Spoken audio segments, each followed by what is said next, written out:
Только то искусство живет, которое родилось от жизни, говорил Александр Шервашидзе Чачба. Первый профессиональный абхазский художник, правнук Килишбея Чачба, учился в Новгороде, Киеве, Москве, Париже. В Париже Александр учился в школе-студии известного профессора Фернана Кармона. Именно у него учились такие гранды в мире живописи, как Винсент Ван Гог и Анри Тулус-Лотрек.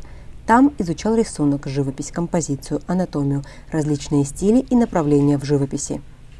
Здесь представлена эта абхазская коллекция, но каждая работа, она отсылает нас к каким-то очень важным событиям в начале 20 века, культурной жизни, которую в принципе и заложили основу современной культуры. Это художники мира искусства, это потрясающие дягилевские сезоны, это премьеры из Санкт-Петербурга. Я не могу все сказать про Александра Шервашидзе, о нем написано много книг, с ними работали историки, биографы, исследователи.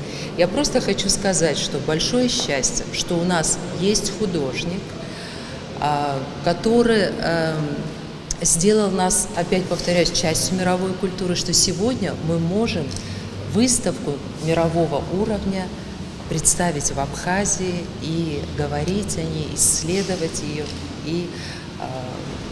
то есть иметь такой вот потрясающий такой вот подарок для нас всех.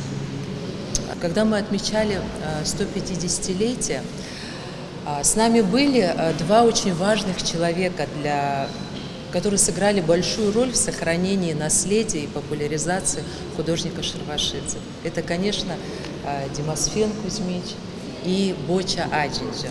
Вот за эти годы мы, к сожалению, потеряли таких важных людей, которые были просто живой связью.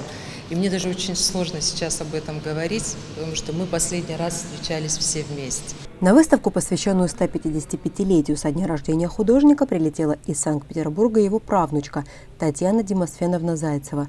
По ее словам, то непростое для мира время, в которое писались эти работы, перекликается и с сегодняшней атмосферой. Александр Константинович прожил 101 год, представляете? И он прожил такое количество лет, и вот за это время это было очень сложное и сопряженное огромными катаклизмами. То есть это и революции в России, это и две мировые войны. А Александр Константинович он создавал искусство, он о нем думал, он о нем писал, об этом искусстве. И если вот немножко углубиться, то что такое искусство, это не то, что какая-то попытка вот показать, что у тебя внутри и что вокруг тебя. Наверное, правильнее это какой-то акт коммуникации. То есть искусство создается, передаются мысли, сопереживания для того, чтобы кто его воспринимает, смог пережить эти же чувства. Вот это то, чем занимался Александр Константинович. И я как-то у великого нашего режиссера Сокурова подслушала одну фразу, и мне очень понравилось: поле гуманности. То есть когда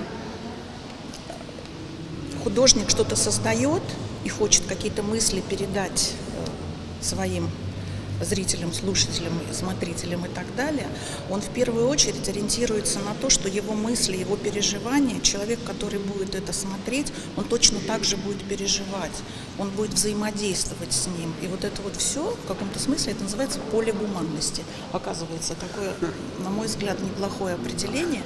И мне кажется, что сегодня у нас есть с вами возможность вот создать нам с вами вот это поле гуманности.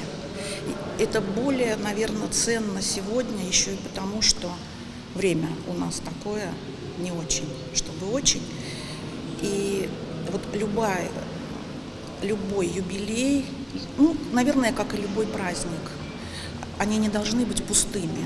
Вот какая-то должна быть в этом мысль. Мне кажется, вот в данном случае мысль, что человек, занимающийся искусством, мы с вами понимаем, что такое искусство, что это вот такой вот проводник, это вот то самое поле гуманности, и что гуманные мысли, они всегда, и мы не должны об этом забывать, должны быть выше политических.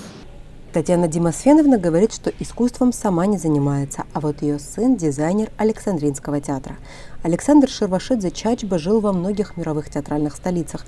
Он работал в Париже, Лондоне, Санкт-Петербурге, но нигде не забывал о своей родине. В 1958 году художник отказался продавать свои работы и прислал их в дар своей родине. Вообще 500 работ лично Александром Константиновичем было передано в дар родине.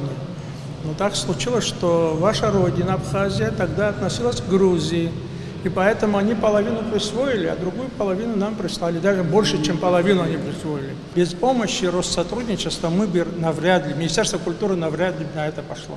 Ну, как-то вот так. И поэтому хочу сказать спасибо. Все вместе сделали. Да, все вместе. Да. Удивительный путь. И в 18-19 году, когда он находился здесь, он основал детскую художественную школу. И на самом-то деле он тогда, получается, еще тогда, когда страна находилась в разрухе, да, ну, то есть надо понимать, то есть когда все разрушено, когда, честно говоря, там, может быть, смотрят или думают о куске хлеба, человек думал о том, чтобы в людях сохранять и приумножать те лучшие качества и дать возможность детям научиться творить. И вот в 18-19 году он основал школу. Сегодня представляют Конституцию Абхазии в картинках дети, которые, возможно, являются детьми тех первых учеников, которые учились в этой школе. Поэтому, ну, у меня просто слов нету. Я очень безумно рад, что эта выставка организована. И действительно спасибо всем организаторам, вообще всем, кто к этому приложил усилия. На родине, которую он так любил, художнику жить не довелось. Но даже на фотографии своей жены, умершей в Каннах в 1948 году, он писал: «Могу ли я просить при случае о перенесении тела в Абхазию?» Я помню тот день, когда еще при Союзе в Абхазии перезахоранивали. И из Франции привезли прах, и у Абхазского драмтеатра перезахоронили по завещанию, значит, Александра Чачба Шервашидзе. И я, будучи тогда совершенно молодым человеком, очень заинтересовался его творчеством.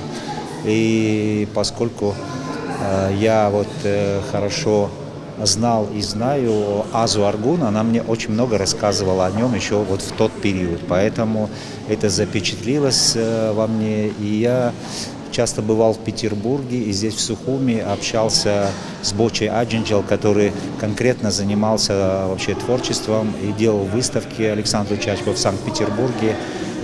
Александр Чачба – это как бы пионер Абхазской художественной школы, человек, который был известен в Петербурге, человек, который был известен в Лондоне, во Франции. И это гордость Абхазии, и поэтому мы гордимся, что у нас был такой художник, которого мы помним и чтим. И я думаю, весь этот период в Абхазии есть достойная смена, достойные художники, которые и под впечатлением картин Александра Чачба творят и приумножают и прославляют Абхазию. Выставка продлится до 24 декабря. На ней в том числе представлены декорации и эскизы костюмов, которые художник создал в свою бытность декоратором Александринского и Мариинского театров. Элеонора Гилаян, Инала Гухава, Абаза ТВ.